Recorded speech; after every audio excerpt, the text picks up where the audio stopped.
अविरत बोलणं चालू आहे. मी उठलो की नाही त्यांनी काय फरक पडतो? काय म्हणाला? आजपासून मी निशब्द राहणार आहे, लक्षात ठेवा. हे जर खरं झालं ना तर हा सुवर्ण क्षण असेल. अहो, तुम्ही बोलत का नाही यार? माझा मर्मबंध तुटत चाललाय.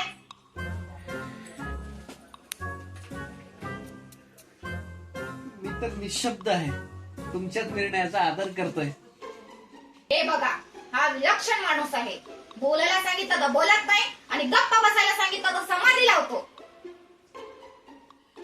माझं तर आयुष्यच दुर्दम्य आहे. बोललो तरी चूक, न बोललो तरी चूक. तो जरा मर्मस्पर्शी बोला ना, नाहीतर तुमचा चहा पण अविरतपणे थंड राहील.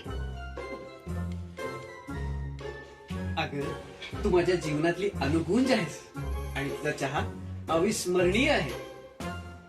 चला, एवढं बोललं म्हणजे माफ केलं.